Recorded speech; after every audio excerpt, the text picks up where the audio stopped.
live. Hi, Pam. I just texted you. Hi.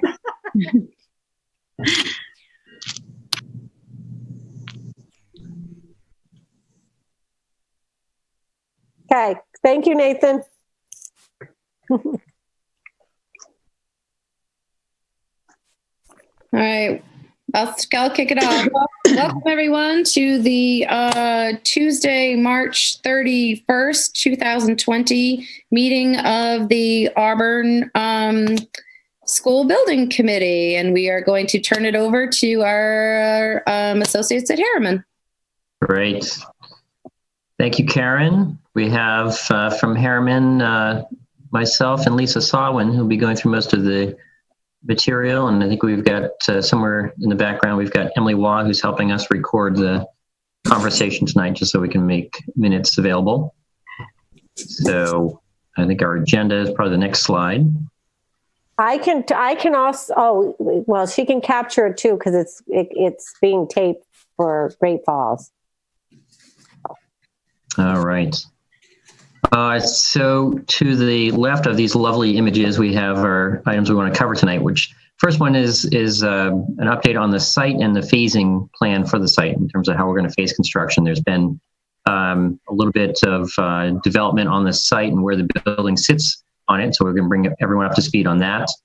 Well, again, just go through, I think we shared the renderings, but we love looking at them and we thought maybe everyone else would too. So we're just going to go through those again.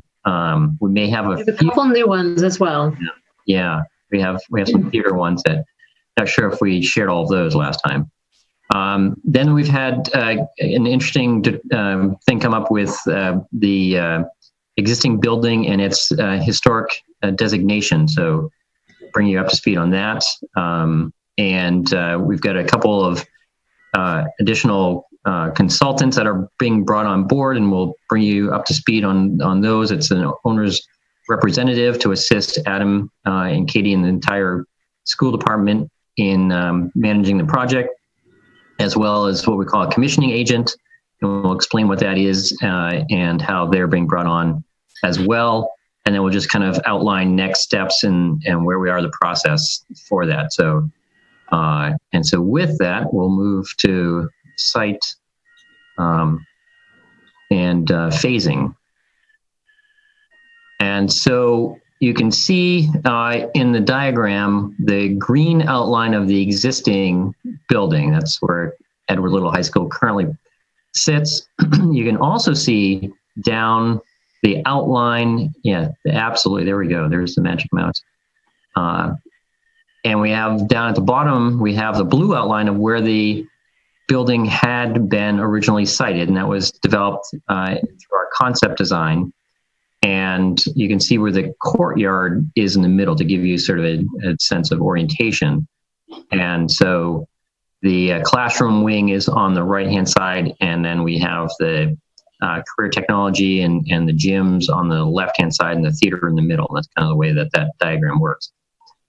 What we got into as we started evaluating the geotechnical borings was that the soils in the area of the left half of the building were in extremely poor shape, and they would have required a very, very extensive amount of effort to stabilize the soil in order to build the building on top of them. And we were evaluating that for a number of weeks. We brought in a consultant that builds the type of infrastructure in the soil to stabilize it and to understand what it would take to stabilize that side of the building. And it was a significant amount of effort of essentially putting a bunch of concrete piles on a grid that are about, I think the spacing was anywhere from 15 to 20 feet on center in an entire grid, down to almost to the bedrock in order to provide enough stability to build the building on top of. And the cost for that was significant. And so what we did was looked at a number of alternatives. I think we looked at 3 or 4 different alternatives of how to address that issue. without losing the integrity of the design of both the building and the site, because we'd all spent a lot of effort getting to this point. Ultimately, we were able to accommodate it by rotating it about 80 degrees or so on the site, essentially in the same general location of the site itself, but it rotates and it pushes up close to the existing building. And so there is a little bit of a buffer or separation between the two, and that's an important separation for a number of reasons. But that, you can see the distance between the existing building and the site boundary, the property line, is those are our constraints, and so we're really putting it in there tightly, but it maintained the existing design, and we're able to get it out of the really bad soils in doing so. And that allowed us to continue to move forward with the project as it's designed, with the exception, again, of having to shift around some parking. So ultimately what happened is there was a amount of parking over on the side of where the courtyard and the classroom wing is right now. And that parking shifted down to where the bad soils were. The good news with that is that the soils are strong enough to support parking. They're just not strong enough to support a heavy building. So that was kind of a big shift that we've been going through, that kind of behind the scenes. And we wanted to be absolutely sure of what direction we were going before we brought it in front of all of you. And so there's a couple of actually nice things that it does in some ways. One of which is the presentation of the building as you enter the site is actually a stronger presentation to the front entrance. And so we really, really like that aspect of it. Before, the front entrance felt a little tucked behind part of the building and at an angle. And so right now, you really have a full shot of it from either direction. And the three-story classroom portion of the building is actually a nice presentation on the design of the building itself. And so we actually like that. And we've worked through a bunch of the other aspects of the shift around, but primarily it deals with the utilities, getting utilities into the building, and also the service area of the site. So most of the utilities run right where the cursor is showing right now. And that's of the communications and electricity and gas.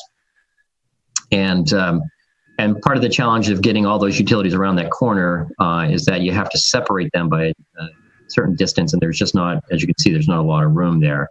One of the things that came out of that was kind of an opportunity that Lisa actually was the one who thought of this great idea. So Lisa, I'll let you share your sort of thought on what to do with the water service and the sprinkler entrance.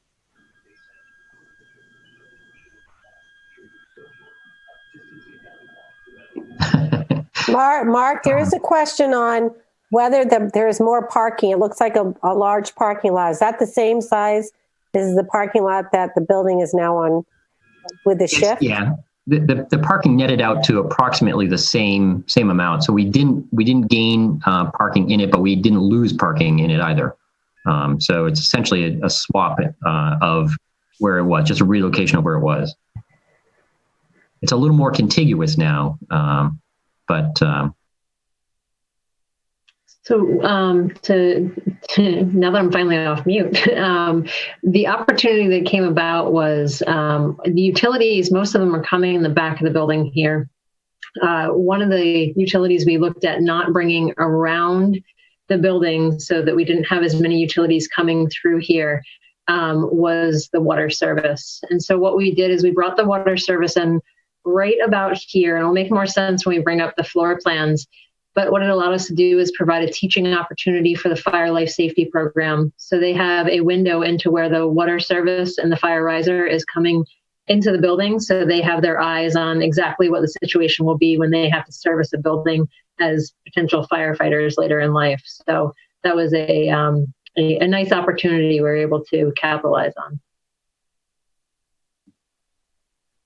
Any other questions? That's a good question, Katie, on the parking. Any other questions on the site modification? Yeah, I have a quick question. So the issue you found with the soil, does that cause a problem anywhere else on the site? Like maybe where we have large bleachers or the grandstand, any other large structures?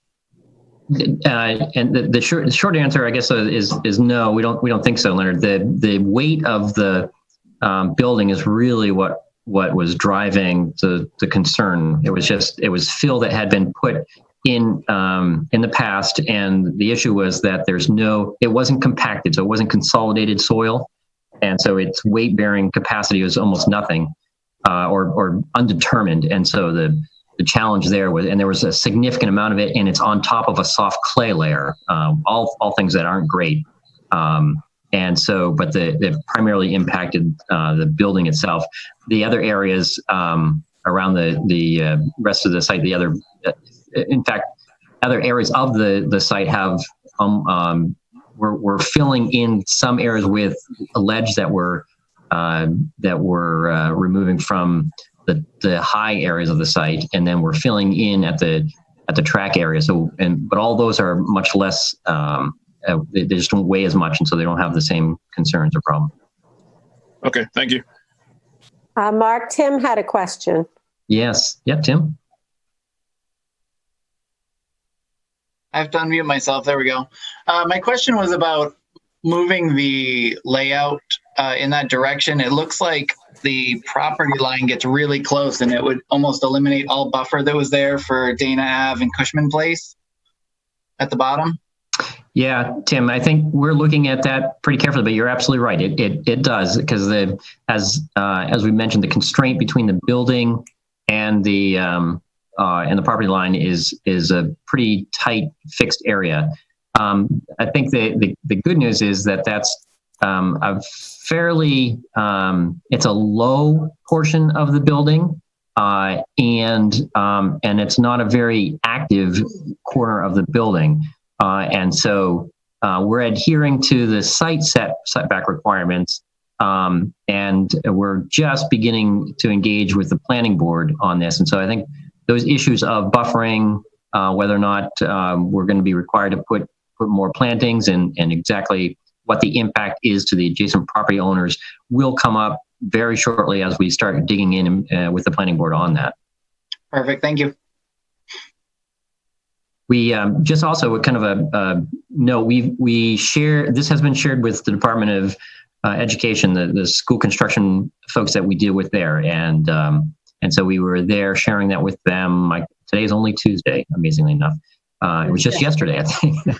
and they're very much aware of this, and they were comfortable, obviously, with us moving forward with this direction. So.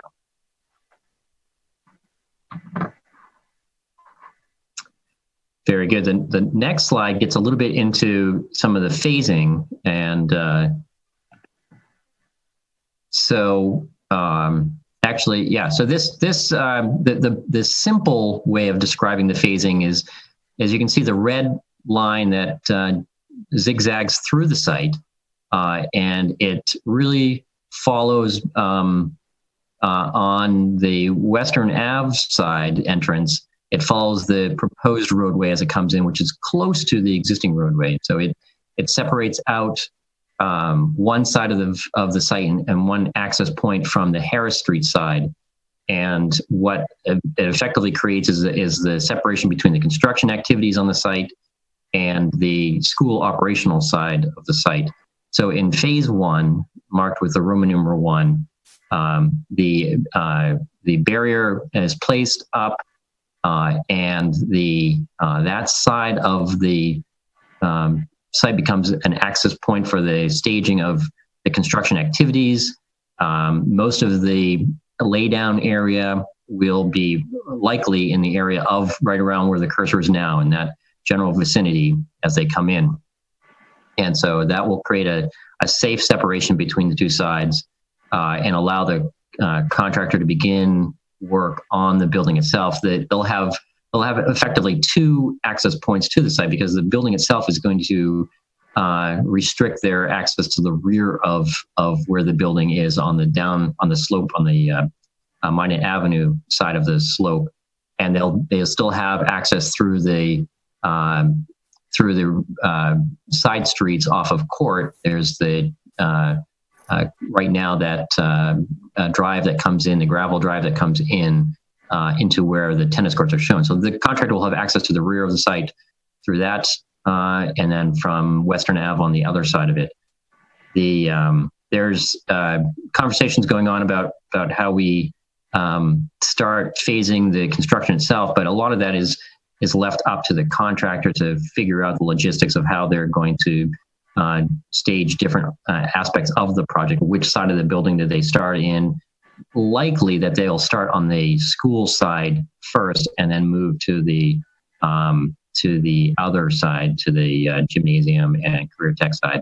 There's just a lot more infrastructure with a 3-story classroom and a lot more sequencing of that on that side. So it's likely that that's where they'll begin first. Mark, yeah. Do you want to explain what is that fencing that you use to protect, and then have maybe Scott Anir talk about what he's working on regarding parking? Absolutely. No, those are great operational concerns. So the fencing is a chain link fence, construction fence, that has not just the chain link itself, but it'll have a scrim on it, and that prevents the from dust from migrating through the site, and also creates a more of a perceived barrier between the two sides. And so the sense of keeping students out of the construction area. There will likely be a few gates at different areas that will be open during the day for the construction activity, and then closed at the conclusion of construction activities. And so those will prevent people from coming onto that area. It's also likely that the construction company will have security that's posted at the site. That's very, very frequent on large projects like this, that they'll actually have a security detail that watches it when it's not active. So that'll be going on. With respect to parking, so they're going to lose all that parking that's next to the tennis courts right now. And Scott and Nir, I'll let you talk a little bit about that impact and what your efforts are right now. You don't want to take that one, Mark? No. So when we look at these phases during phase 1 and pretty consistently through the project, the parking that happens from in front of the tennis court, beside the tennis court, and then to the right of the existing gym would be lost through this portion of construction. And that would shift the the bus loop from up by the gym to down into the lower parking lot. And doing some level of math and counting parking spots and trying to get an accurate count, the number of spaces that we would lose from staff parking, and that's what we were focused on first, was the staff parking from beside the gym and in front of the tennis courts, could be accommodated in the middle portion of the lower parking lot. And on the first or second day of school closure, Billy had the buses come down and do a practice run of coming down Harris Street, coming into the lower parking lot to be able to make that loop. And what that would mean is that staff could park in the middle, not on the outer sections where students now park. They park on the outer and the inner portion of that parking lot. The buses could go all the way around, and then we could do the student loading and unloading right from there. And there's already stairs. It's already an established pathway in and out of the building that students access. And then when you look in front of the building, there is the grassed-in area in front of the school that has the flagpole, and we talked about removing that grass and creating more staff parking along through there. Additionally, we talked about really rerouting traffic so that it was going to be traveling in from Harris Street out to Forest Avenue one way instead of circulating around. And what that would allow us, by gaining some spots in front of the flagpole and then doing some traffic control for the buses to be able to exit out on Forest Avenue back onto Court Street, is going to be working with the police department. I don't know where that sits right now, to be able to do that in the morning and in the afternoon, in order to get the buses and traffic to flow back out that way. That was part of the thinking. And so the short answer of student parking really, so that accommodates staff parking. And we'll continue to refine that and doing some mixing and matching. But the student parking really gets lost. And so we've had a lot of conversation about developing a shuttle system to allow for them to park possibly at the old police station and in that parking lot that's adjacent to that, down through the mill, and do some level of shuttle parking through there. But that hasn't been confirmed. Yeah, we did talk to Michael Channing from the city, and we cannot use that area at all by the mill. So we're going to have to, he's now looking at a 3-mile radius of any city-owned properties that we may be able to look at. So, we'll have to talk about, are there anything in that area? Why, you have to say, why would a student drive to park 2 miles away? And we'll have to talk about how many might now use the buses. I don't know. We'll have to keep talking. There'll definitely be, I would foresee an increase in the bus use, but we're still going to need students, right? Because of the number of athletic events that happen off the site as it is. They're still going to be traveling to go to practices and games. So some level of access for the students to have their vehicles would still needed to be a consideration here. But we've done some preliminary, passes through and looked at traffic flow through Harris Street, eliminating the Western Ave, and doing the parking count for staff parking. And I feel pretty confident that we're going to be able to accommodate the staff parking. Go ahead, Mark. No, I was just going to say, that the impact of that is going to be felt through 2 academic years. So starting in 2021 and through the 2021-22 school year, through the summer of 2022, and then through the 2022-23 school year, that's going to be impact in the summer of 2023. If we go back to our phasing diagram, in the summer of 2023, phases 2 and essentially 2 and 3 occur, that we're going to finish the parking on that side of the building. So there's parking that occurs, a stretch of parking that occurs along the side of the building, just on top, or where the 3 is on top of the Roman numeral 3. And in order to create that, and we're also going to be removing ledge in 2. And so those functions will happen. So the summer of 2023, the whole site pretty closely will get shut down. There may still be access to the field, but after the conclusion of that summer, as we move into the fall of 2023, we'll flip the barrier. So it'll follow, the zigzag will follow pretty much the red, with the exception of where the blue line is. And so it'll go right there. And so that becomes our new, and we're going to flip it so that the Western Ave site, our entrance, becomes our active entrance for school. Now we will have all of the parking in the school open, and the other side of the site gets closed for the construction of the fields, with the exception of the tennis courts, or right now we're showing it with the exception of tennis courts. Those will have been done in the first phase. Mark, can you explain, because I just answered Pam, but you explained it for the DOE. There is a section of EL, the gymnasium and part of a wing, expected to come down while we're opening the new, so that there will be a transition in there. Do you want to explain that? Absolutely. And so the likelihood, though, is that will happen as we're in that summer. So that summer of 2023, when the new school may still be finishing up, but as soon as school is out, we're going to be tearing down portion of it in order to be able to complete that parking area.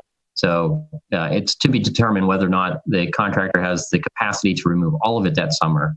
But as soon as school's out in 2023, June of 2023, that's when we'll start the demolition of the building, starting with the gym and the addition that closed in the courtyard. There was a question on, can you buy a modular car park or parking garage? Yeah, no. On-site parking.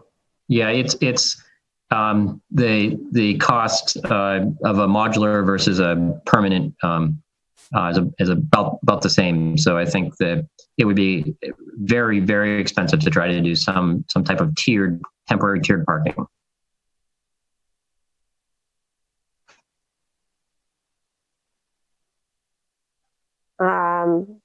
I think people have to be, I see a lot of questions about concerns around students flooding the neighborhoods with their cars, with the gym closing, will things open? Just remember, we're working out details as things come up. We don't have all the answers or everything worked out today. We have to continue to think about what are we going to do when certain things happen. I think we're just going to have to be patient. I've thought about the cars flooding as well, and I think we have to work with students and so forth about where parking can happen. But they're worried with the gym being torn down, what then happens? Yeah, the and the summer, so the gym will be offline. The big time frame that you're going to lose a lot of the activity of the gym is going to be that summer. And so what we typically find, your gym is used year round. The highest use that we typically see of the gym is in the fall and winter, and in spring until the weather gets a little nicer. But it's still going to have an impact in that summer time frame. Yeah, I mean, we have other gyms, so we're going to have to play with everyone's schedule for that period. And just to make sure that people are aware, in terms of when we're still in the original building, in terms of the use of the gym for games, we've already started the planning process about entering through the building instead of the typical front doors of the gym, and started planning that out, right down to ensuring that we have the handicap accessible component for fans to be able to come to the game. So those plans, Todd Sampson and I and Billy Hunter, we've had a lot of conversation around that, and we'll have to rework how we typically would enter and exit a game.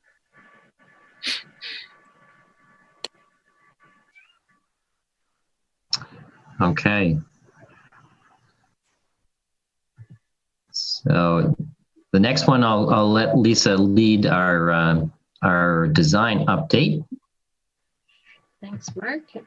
So the updates are looking at the floor plans as well as updated renderings of the interior spaces of the school. Not much has changed in the floor plan in regards to the overall layout and spaces. Really what you start to see is just more detail within the plan. A lot of coordination happening in regards to the theater, multiple conference calls of the past several weeks of dialing in the details around the performing arts, dialing in all the details around the CTE spaces and the kitchen areas, and really the major change in plan was all the building services were back here, and that water service entrance that we were talking about is now right here next to the fire life safety programs for CTE. So the water service will come in here and serve the building.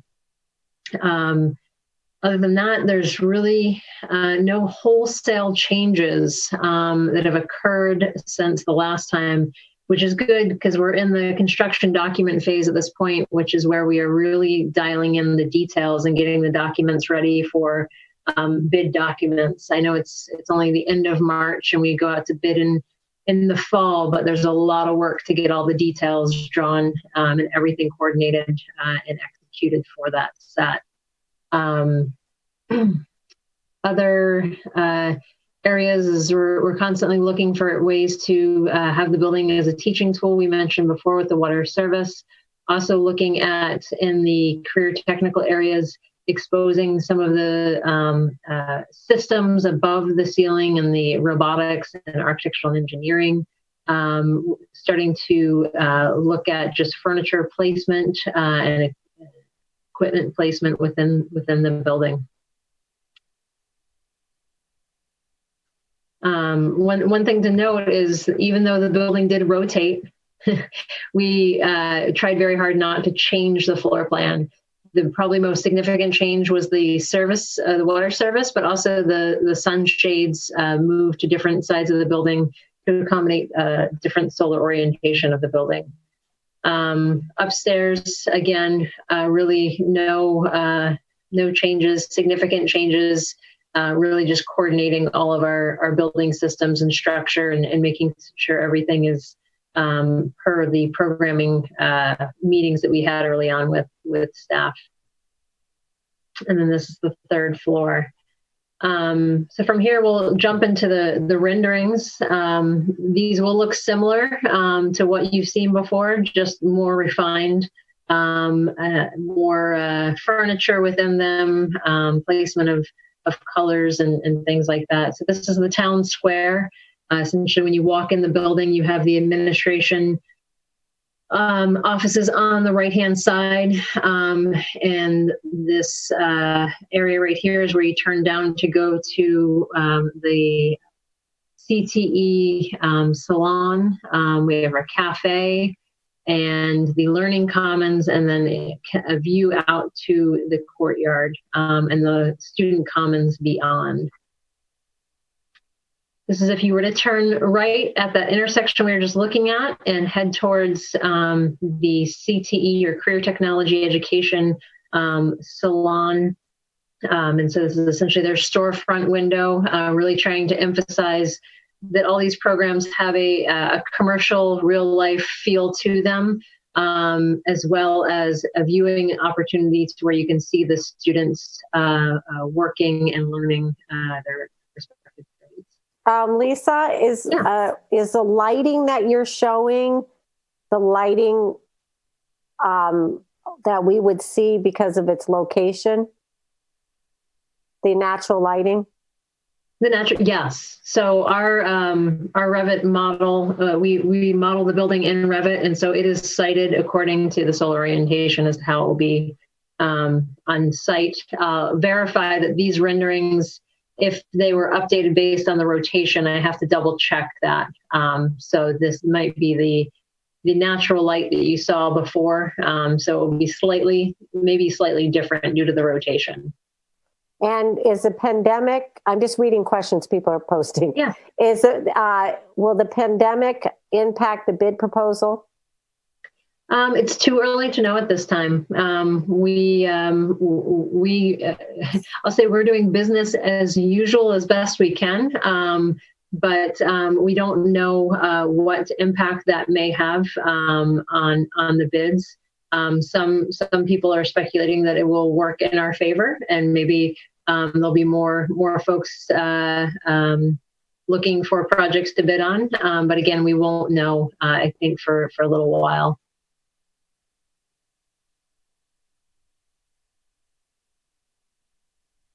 Okay. And move on to the next image. So this is the Learning Commons, also known as the library, that is part of what we call this main street into the student commons. Also a great connection out to the courtyard. One of our design principles through the entire design is wayfinding with natural light. So we have great connection to the outdoors to really orient you throughout the building. And starting to incorporate some furnishing into the spaces as well. And so walking a little bit further down what we call the main street into the Learning Commons, or not the Learning Commons, the Student Commons, which will essentially operate as the cafeteria as well as a flexible space for large gatherings. This is the edge of the community stair. The community stairs on the other side, which also will function as a lecture space. You can see the presentation wall across from it over here, and direct access out to the courtyard. And this is turning around and looking back from the student commons back towards the front door that you see in the distance. And this is the community stair or lecture space that we were just on the other side of. And then you can see the second story walkway to the respective classrooms, as well as spaces on the other side of the hallway. One thing to note is we talked about the cafe space, which is an extension of the green ladle. This is the storefront, the kind of gray area you see here. The green area is the window to where you can see the students actually cooking and preparing the meals. So really trying to put the learning on display.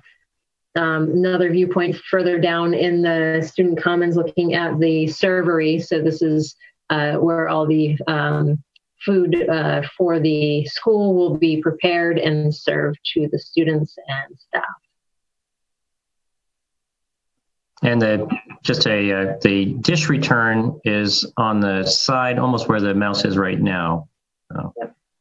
There was a mention earlier too about integration of recycling, and to the earlier comment along in this hallway here, there are accommodations incorporated for recycling and trash, as well as other areas within this space.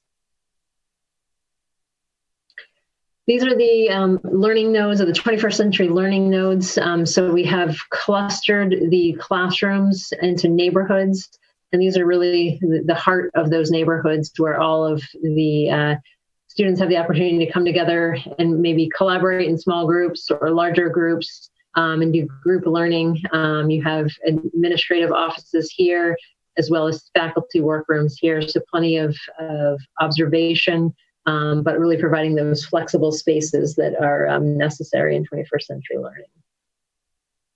There's also color will be used as a way to designate which neighborhood you are in. The palette of materials will be very similar in each one, but the colors will change as well. And this is same space, just looking back down towards the hallway. And again, using the natural light as a wayfinding tool. So this storefront here, as well as this window, is looking back out to the courtyard. So another view into the workroom, as well as administrative office right here. And this one happens to be on the first level, so you can actually see a door into the courtyard on the right-hand side. Correct. Hey, Mark and Lisa, can you stay on that view for just a second? I just have a quick question. Are we basically standing in the corner, kind of looking back towards like the commons area, back towards the student commons and the main street? Correct. So this would be the hallway, right? The town square would be right on the other side of where my cursor is. And this would be, if you came in the front door and turned left and came down the first corridor, that would be this corridor right here. So on either side, I believe in this hallway, there's special ed programs here. And then you come down here and you start to have the complement of some classrooms, and then the 21st century space at the corner. There was a question I see on the selection of materials, and so we're cognizant of selecting materials that are easily washable and durable, that hold up to pens and everything else that come along with student use.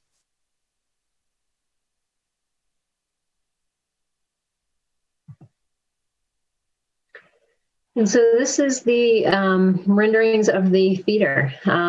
This is the 1,200 seat theater, performing arts space that we've been working closely with the subcommittee as well as the consultants to develop and move forward. So a very warm, inviting space. As I click through these images, it's really nice to see how intimate we were able to make a 1,200 seat theater feel when you stand either in the balcony, as this image shows, looking back at the stage, or even more telling is when you're standing on the stage looking back out towards the seats. It is a very comfortable space for how many seats there are in this area. And so continuing to advance the design around this space, and working out today we had a 2-hour phone call on just acoustics of this space alone. So making sure all of those very important details are dialed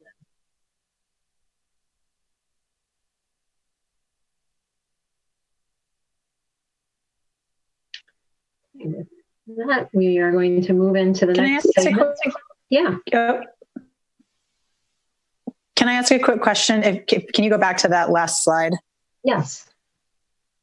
Showing the rendering, looking out at the, sorry, I'm trying to figure out how to get back to it so I can see it myself. On the upper level, it looks like there's only access to seats on the far left and right. There's no like center aisle. Is that typical? Yeah, Pam. So that is a style of seating called continental seating, and there's it's common in theaters. In fact, I went to a play in April of a professional theater, and you entered from the sides.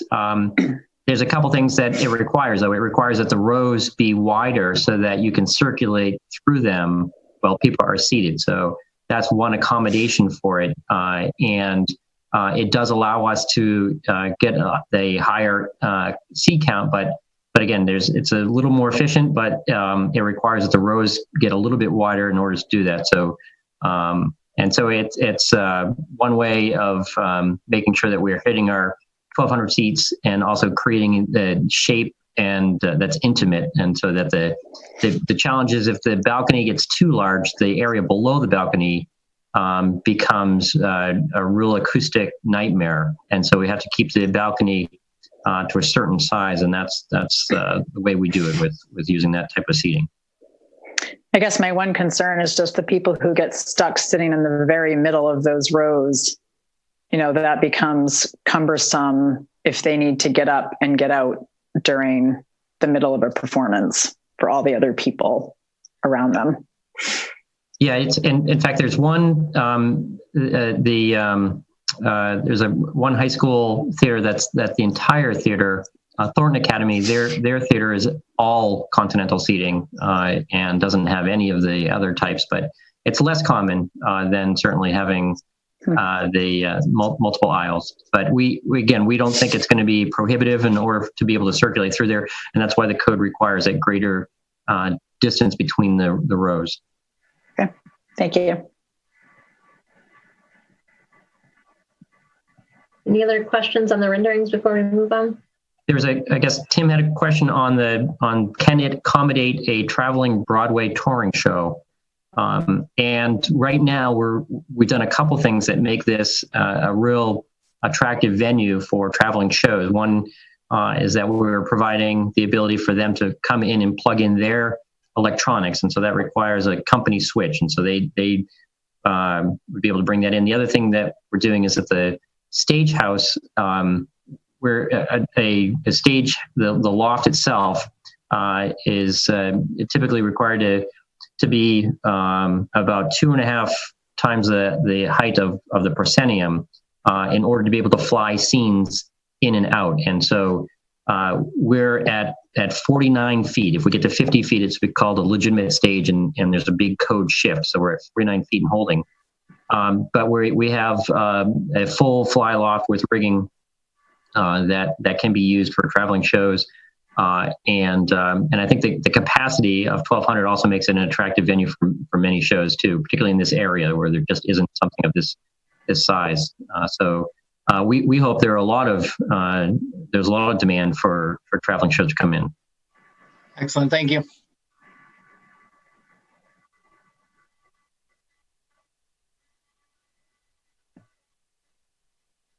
Okay, with that, we're going to move on to the next segment on historic update. And I'm going to pass this back to Mark, who's had the detailed conversations around this. So as we've moved into the gearing up for the permitting process for the project, one of the steps is that we weigh in with a couple of different regulatory bodies. There's the Department of Environmental Protection and the Army Corps of Engineers. And both of them, when they're reviewing the project, they check in to see if there are any cultural assets or historic assets on the site that would be adversely impacted by the project.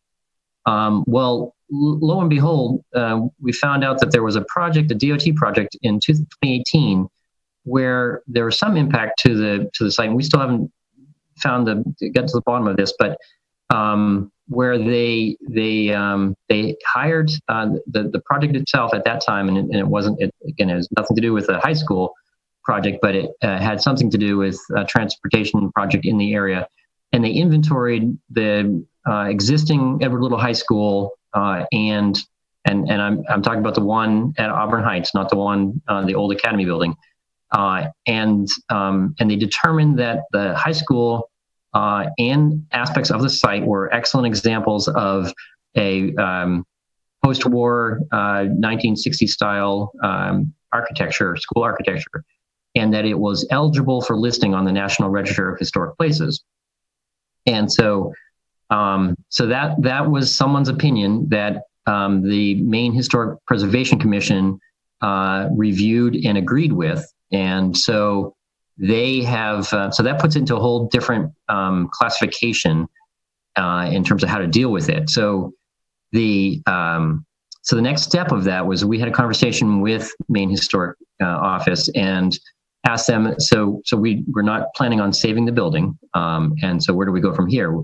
And the impact of it is that they, the normal, it really is up to the authority having jurisdiction, which in this case would be either DEP or Army Corps of Engineers in terms of what they will allow us and won't allow us to do. But there are three different directions that they would go. The first recommended option is that you don't adversely impact the school or these historic assets. And so that would be that we wouldn't tear down the existing building. We obviously have said that that's not the direction we're going. The second one is that we would limit the impact onto the building and some of the site features. And we also said, again, our plan is to tear it down. And so the third option, if they agree, it would be what's termed a recordation, in which case we would have to hire a firm experienced in making a record of the historic assets, and we would have to take photographs of it and collect information on it to preserve the legacy of what the building was. And that's the direction we're moving. And so we haven't dug into real detailed conversations with that at this point in time. But both Maine Historic Preservation Commission and Army Corps have worked on numerous projects where recordation was the outcome. So stay tuned for that. It was a little bit of a surprise. I'm not sure that we would have deemed the building an excellent example, but so be it. So we also do know that it's the DEP has allowed the City of Auburn to do the delegated review for stormwater design. And so that does a couple things. One, it will leave the whole conversation regarding the mitigation of the existing historic building in the hands of Army Corps, which again, we've already begun that conversation with them. And the other thing it does is it speeds up our permitting process significantly to be able to move with the city. So that's wonderful news in that regard. And so just a couple of updates on that. And I think I see a couple questions here. Can we 3D scan map it? I think we'll look for the guidance from the historic consultant. What they typically do is it's a little bit kind of an older process that hasn't probably caught up to modern times yet, but they require that it's filmed with a certain size negative film, and that that the format of that is very prescribed in the requirements, as well as it's also very prescribed in terms of what we have to document from it. We may be incorporating part of that recordation into the design or presenting it in the architecture of the building. We're not sure yet what that is going to be, but oftentimes what it means is that there's like a history wall or something that incorporates parts of the old into it. So we suggest that that we're going to hold on to certainly the statue and potentially figure out how to relocate the bell tower as well. So those are be aspects we would incorporate. So I'm not sure there's much else that we would incorporate from the existing building, but we'll wait to hear back from them on that.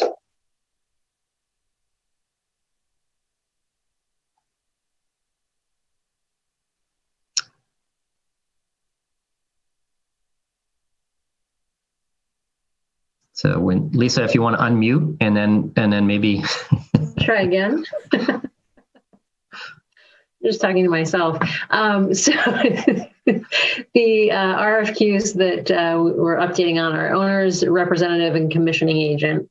And so the project, both of these, one is out right now. The request for representatives was due back, I believe, today, end of day today. And so what that is that's the owner's representative that is brought on by the Department of Education to assist Katie and Adam and Billy and others at Auburn School Department while we are in completing the design of the project, as well as bidding and construction, and really helps to represent the owner and convey information and provide recommendations and solicit feedback on decisions regarding the many decisions we'll have to make during construction.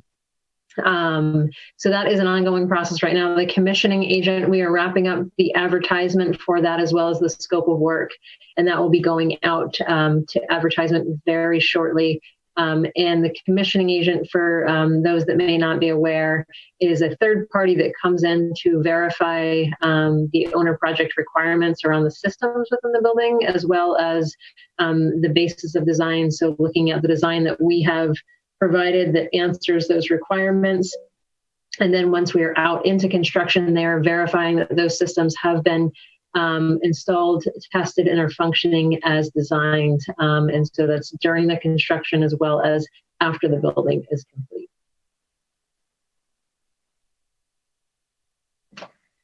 And with that, a high-level review of sort of the schedule where we're at on different aspects of the project. So through the winter, spring, into fall, we're wrapping up the construction documents.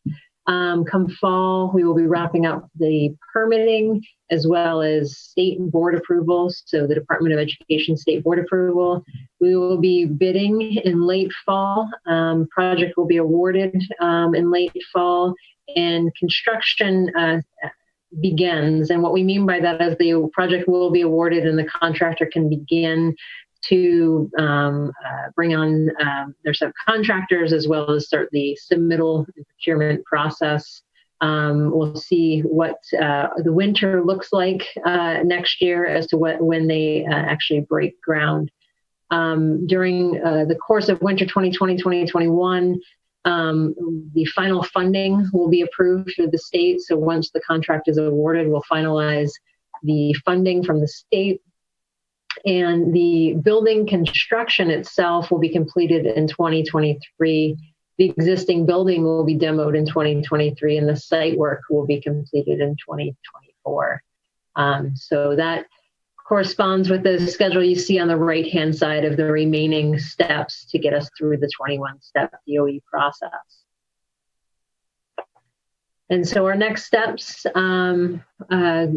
building committee meetings. So before we adjourn tonight, we'll want to set up when our next meeting is. And then we get back together with the Department of Education on May 4th. Right now, they are pulling together their comments on the design development set that we issued last month. we'll get those probably the end of this week, pass those back and forth and incorporate those in our construction documents. So our next deliverable to the state as well as to Auburn School Department is June 12th. We will be providing an 85% construction document submission, which will again be reviewed by the state. It will be estimated, and we'll move on to the next step, which is working towards the 100% CD submission for state board approval. Mark, Lisa, can you make sure the slides, Adam said he's going to put the slides on the new elhs.org site. So can you make sure we get that presentation? Absolutely. And there was a request to go back over the timeline for the phases. Okay. This schedule here, or the site phasing? The site phasing. Okay.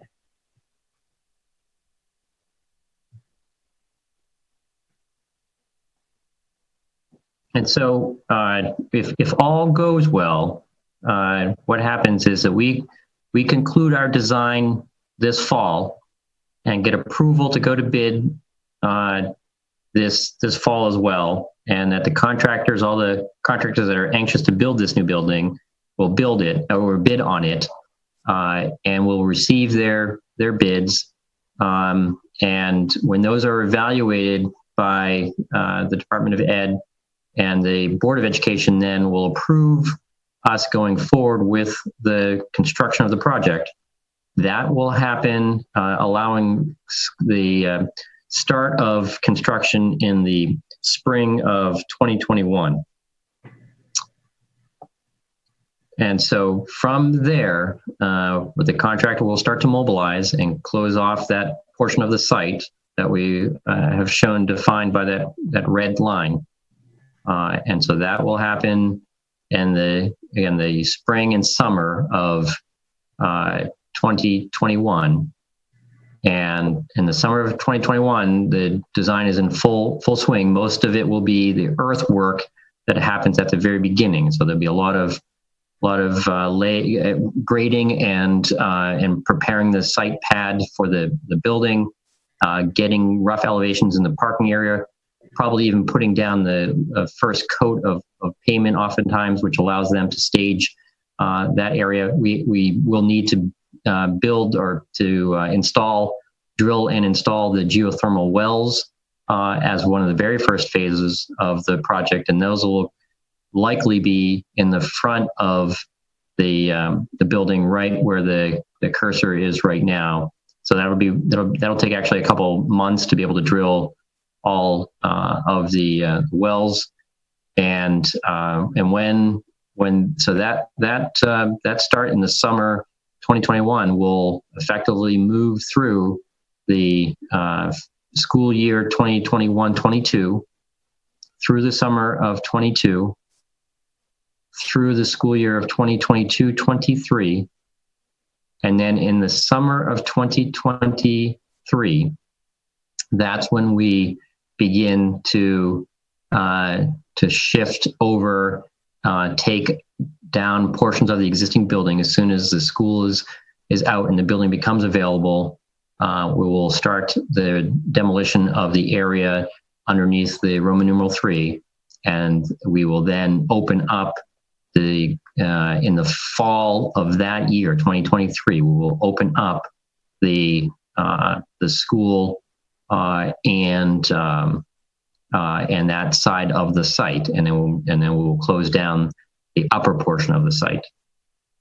That will go under construction for we imagine approximately a year, and in the spring summer of 2024, the entire site is open and available.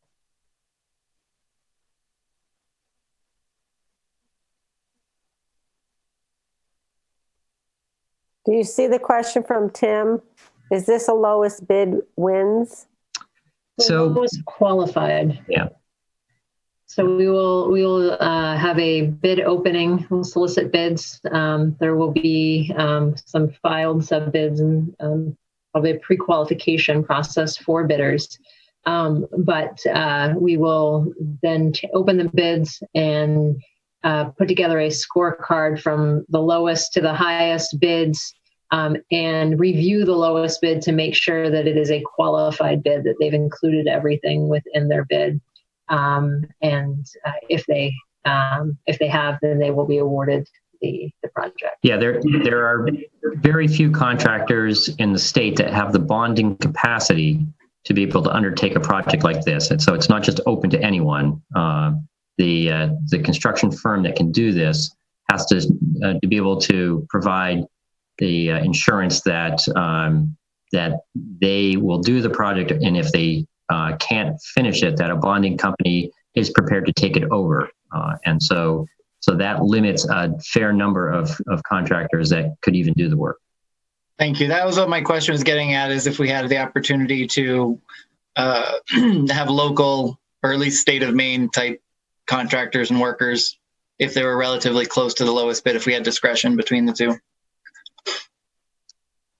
Yeah, the likelihood is that it may attract out-of-state contractors, but there are a number of contracts that are part of this that are smaller contracts, and there are still enough currently. There's enough labor or workers in the state to be able to staff projects of this size, including the general contractor. So our hope is that it can serve as an economic engine. The Lewiston Auburn area actually has a large number of folks that are in the construction trades. And so we see them on projects all over the state. So likelihood is that we'll have some good local presence. Mark, can I ask you a question again on the historic aspect? Yes, Pam. Yeah. So would the Maine Historic Committee want to take those historic parts and recreate them elsewhere? Is it the whole school that's a historic piece, or is it just parts of it? Well, no. So it is the whole school and site right now that is deemed to be a contributing asset to the. And there are 4 different categories that they can look at to determine if it has historic value. It doesn't mean that we have to incorporate the design elements of the existing into the new. It may again be that we are representing the different design elements in the building itself, but the Historic Preservation Commission may also have a say in what that means for what we represent in the building. But they determined that the building itself, including the most recent addition that was added to closing the courtyard, were all contributing assets to this historic value of the property.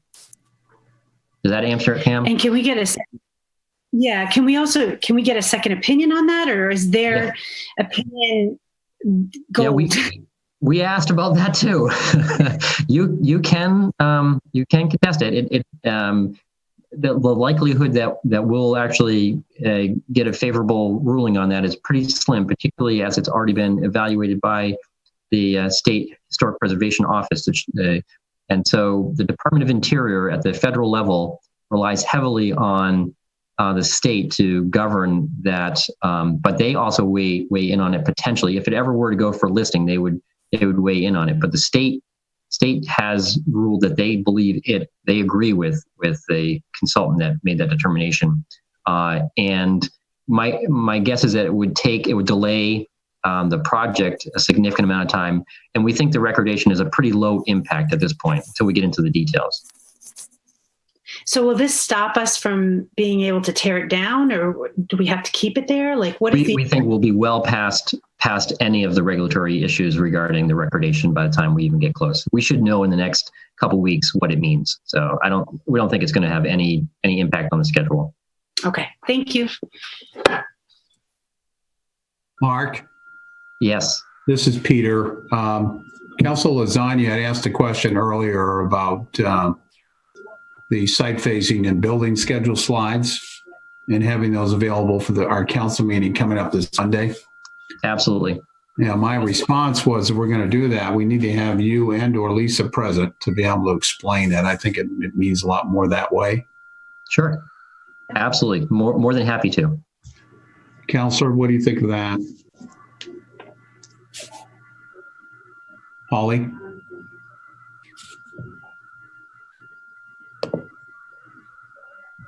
Councilor McLeod's in favor of it. All right, very good. Holly, you're on mute. So, Mark, that would be probably under communications, which would mean the after 7 o'clock. Okay, very And good. we're doing that by Zoom, so we'll have to be in touch with you in terms of how to do that. It'll be very similar to this. Excellent. This works very well. Okay. Thank you.